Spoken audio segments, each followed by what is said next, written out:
Hi, Telugu మిత్రులకు స్వాగతం. Welcome friends. So markets ఈరోజు అంటే గ్లోబల్ మార్కెట్లు ముఖ్యంగా అమెరికన్ మార్కెట్ కొంచెం వీక్గా ఉండటం వల్ల ఈరోజు అయితే మార్కెట్ డల్గానే ఉంది. డల్గా అంటే ఓపెనింగే నెగటివ్ జోన్లో ఓపెన్ అయింది, కానీ మొత్తానికి ఫైనల్గా రికవర్ అయింది. నో లాస్ నో ప్రాఫిట్ రేంజ్లో వచ్చింది. అంటే నిఫ్టీలో మాత్రం పెరుగుదల లేదు. బ్యాంక్ నిఫ్టీ కూడా అంతే. బ్యాంక్ నిఫ్టీ 30-35 పాయింట్స్ డౌన్లోనే క్లోజ్ అయింది. అయితే గుడ్ న్యూస్ ఏంటంటే, ఒకటి వాలటాలిటీ ఇండెక్స్ ఈరోజు రోజు పొడుగుతో తగ్గుతూనే ఉంది.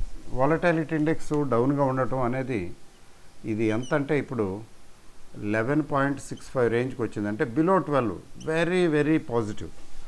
ఇలా వాలటాలిటీ ఇండెక్స్ తగ్గటం వలన మార్కెట్లో అనిశ్చిత పరిస్థితి లేదా ఫియర్ ఉండదు అని, ఫియర్ తగ్గుతుంది అని.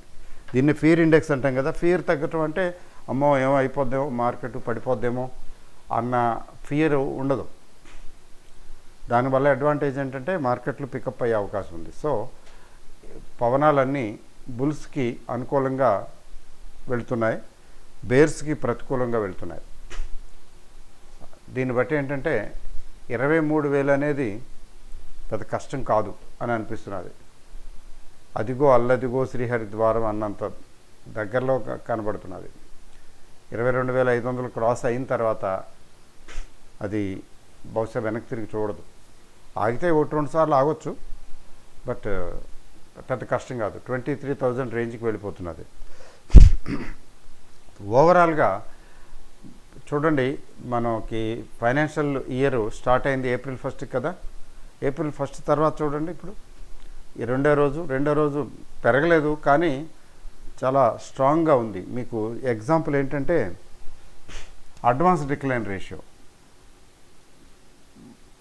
పెరిగిన 3 షేర్లు పెరిగితే 1 షేర్ తగ్గింది. మార్కెట్ తగ్గింది, యాక్చువల్గా మార్కెట్ పెరగలేదు, కానీ అడ్వాన్స్ డిక్లైన్ రేషియో ప్రకారం తీసుకున్నట్లయితే పెరిగిన వాటి సంఖ్య ఎక్కువగా ఉంది, తగ్గిన వాటి సంఖ్య తక్కువగా ఉంది. అంటే ఏంటంటే మార్చి నెల ఆఖరు కావటం మూలాన వచ్చినటువంటి అమ్మకాల ఒత్తిడి ఇప్పుడు లేదు. చెప్పాలంటే ఇప్పుడు ఫ్రెష్ బయింగ్ వస్తున్నది. నేను చాలా షేర్లు చూస్తున్నాను. అమ్మకాల ఒత్తిడికి గురైన షేర్లు చాలా షేర్లలో ఇప్పుడు బయింగ్ వస్తున్నది. ముఖ్యంగా స్మాల్ క్యాప్, మిడ్ క్యాప్లో ఈ డెవలప్మెంట్ కనపడుతున్నది. అయితే మీరు ఒక విషయం నోటీస్ చేసి ఉంటారు, ఏంటంటే IT industry, IT sector down and down and down. మీకు ఫ్రంట్ రన్నర్స్ తీసుకోండి, TCS డౌన్, మరి ఇన్ఫోసిస్ డౌన్. అలా కాకుండా రీసెంట్గా నిఫ్టీలోకి ఎంటర్ అయినటువంటి యంగ్ అండ్ ఎనర్జెటిక్ స్టాక్స్ తీసుకోండి, LTI, మైండ్ ట్రీ చూడండి, స్టిల్ డౌన్. మీరు గమనించండి, గ్రాఫికల్గా చూడండి. ఇట్లా చెప్పుకుంటూ పోతే IT industries in a gloom, ఏదో ఒక రకమైనటువంటి గ్లూమ్ అంటే డార్క్ సిచ్యువేషన్లో, డార్క్నెస్లోకి వెళ్ళిపోయింది.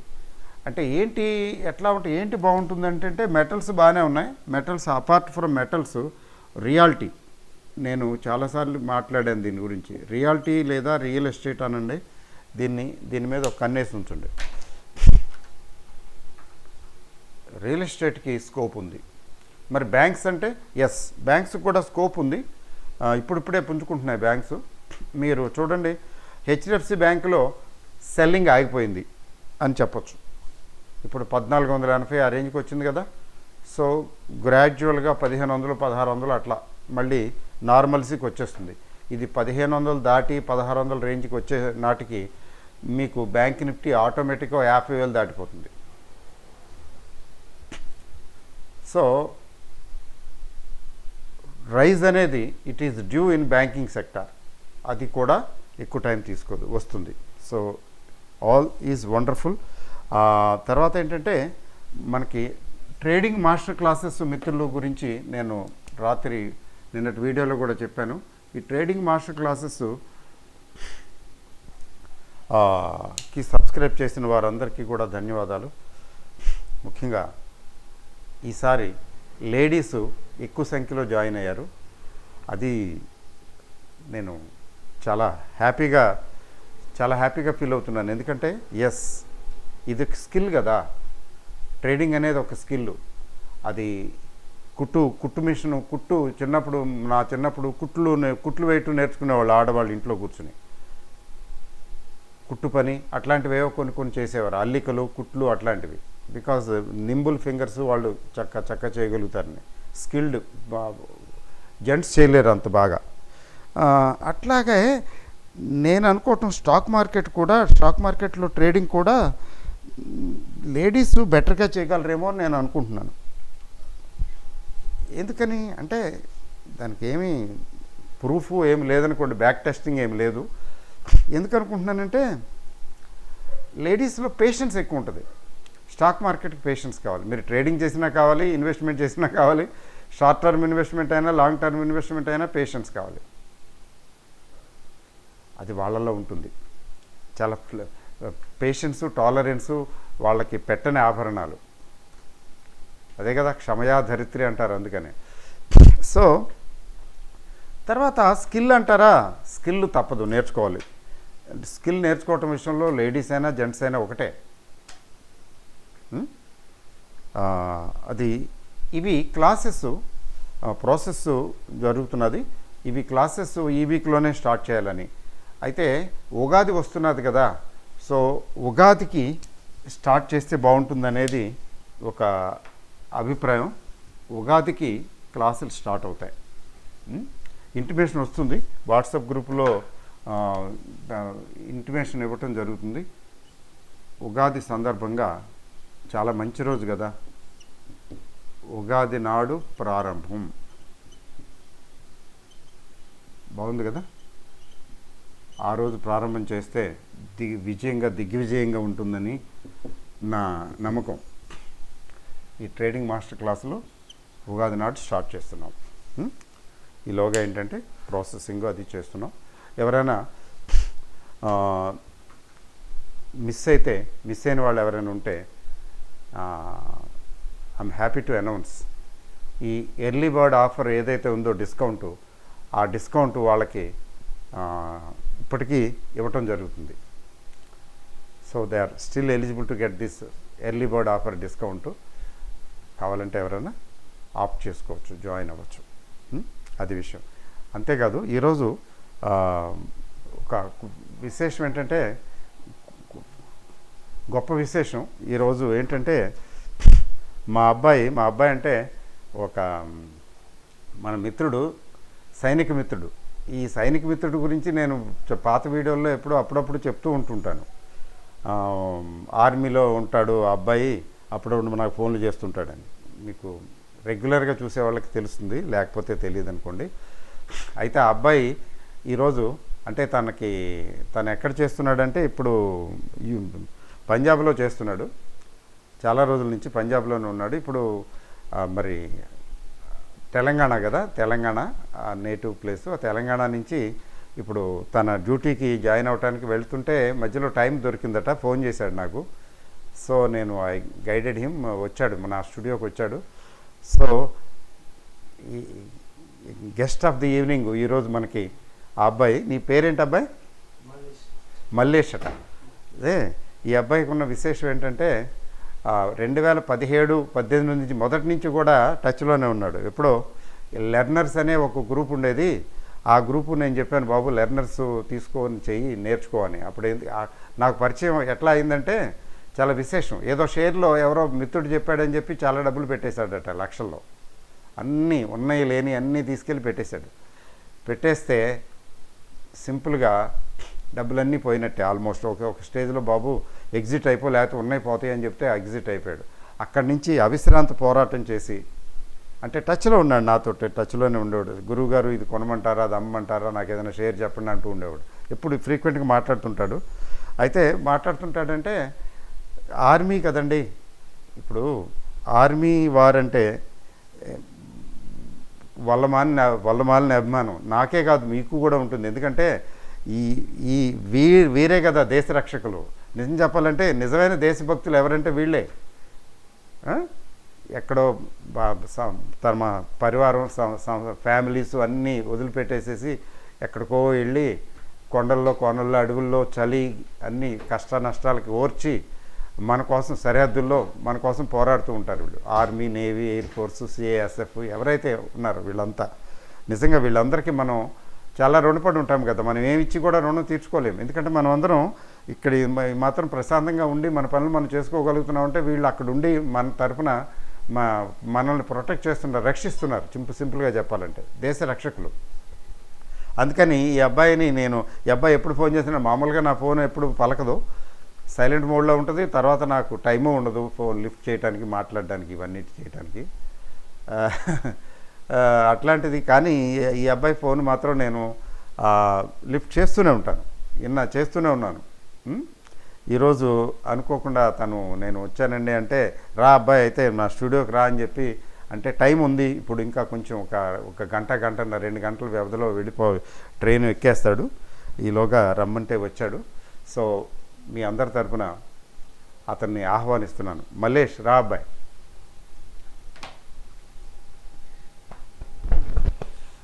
దా. ఈ అబ్బాయి పేరు మల్లేష్ అట.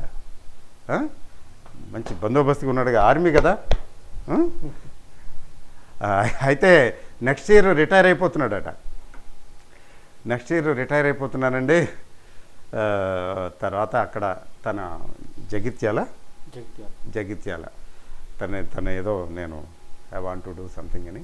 సరే, ఐఎమ్ వెరీ హ్యాపీ. మరి మన తెలుగువారు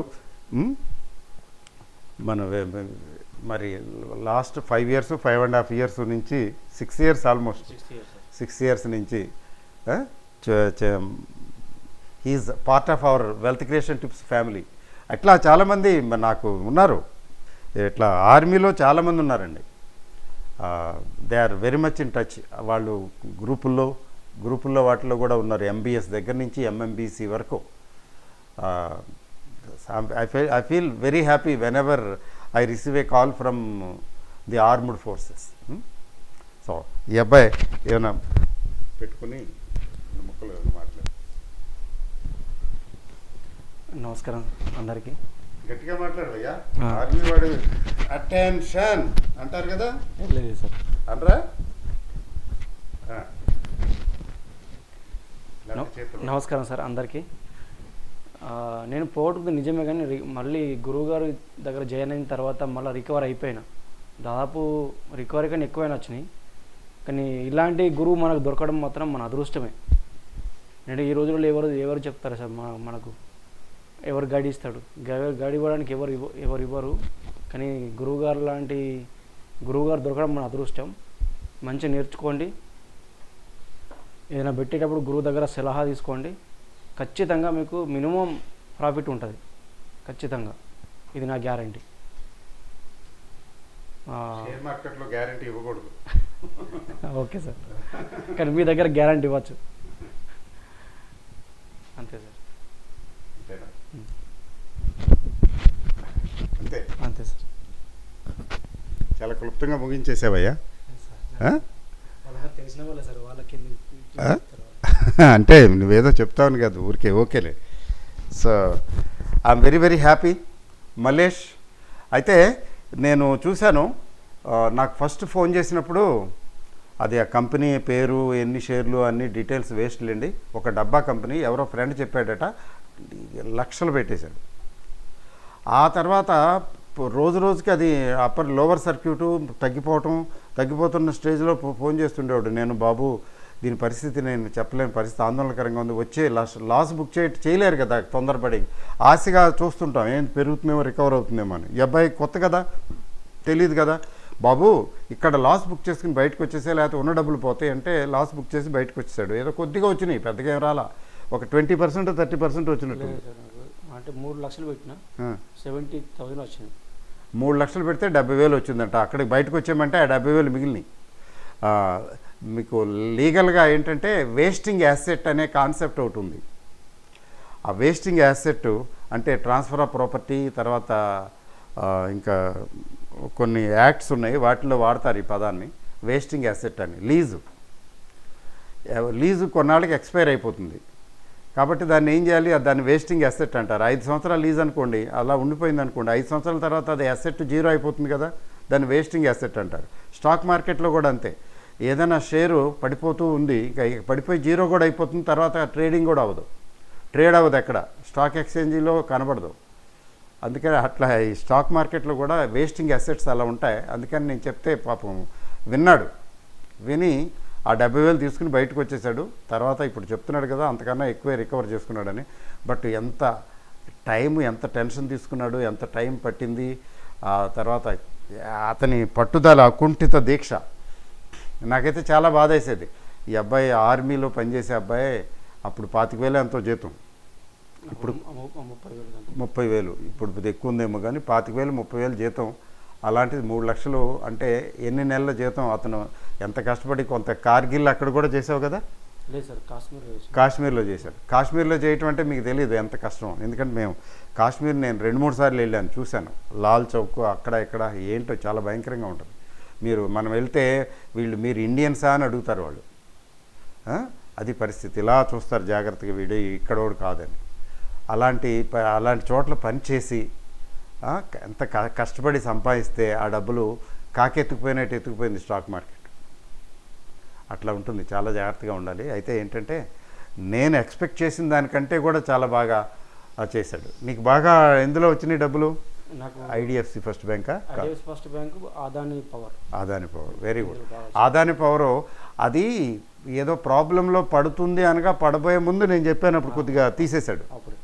లేకపోతే ప్రాబ్లంలో పడినప్పటి వరకు ఉంచితే మాత్రం వచ్చిన ప్రాఫిట్ చాలా వరకు పోయి ఉండేది.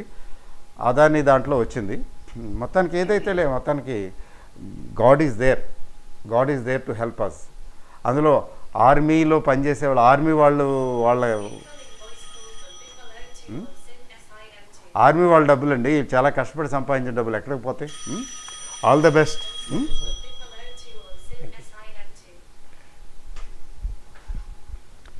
అదండి విషయం. So thank you very very much. అయితే ఈ అబ్బాయి నుంచి నేర్చుకోవాల్సింది ఏంటంటే, అస్సలు డిసప్పాయింట్ అవ్వకూడదు. ఫైటింగ్ స్పిరిట్, మామూలుగానే ఆర్మీ అబ్బాయి కదా, ఆ ఫైటింగ్ స్పిరిట్ ఉంది. రైట్ వేలో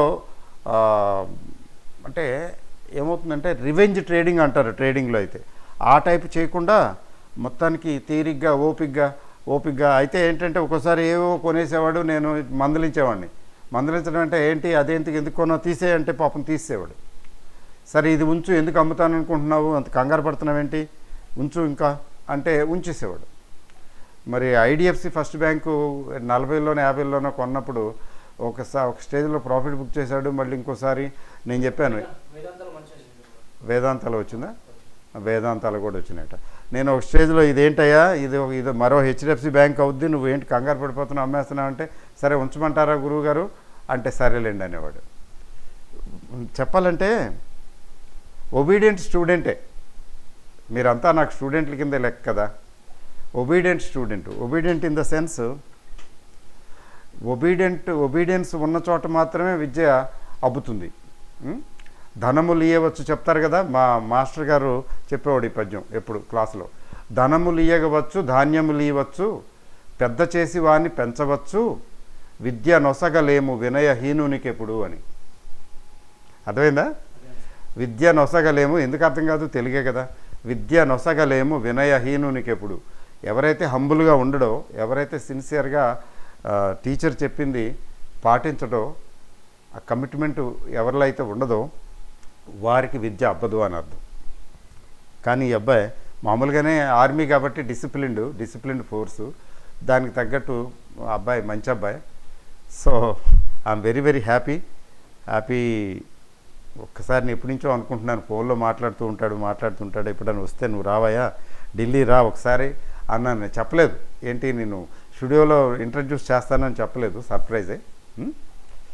so thank you very very much. మార్కెట్లు బాగున్నాయి, నథింగ్ టు వరీ. ఇంకా బాగుంటాయి అది అనిపిస్తున్నది. మధ్యలో ఏదైనా వచ్చిందనుకోండి, ఆ అవాంఛనీయ సంఘటనలు జరిగి మార్కెట్లు తగ్గాయనుకోండి, భయపడవలసిన పని లేదు. ఎందుకంటే మళ్ళీ పికప్ అవుతాయి. అది ఒక రకంగా దాన్ని బయింగ్ ఆపర్చునిటీగా తీసుకోవాలి, అంతేగాని కంగారు పడవలసిన అవసరం ఏమాత్రం లేదు. All the best. Thank you very very much and good night.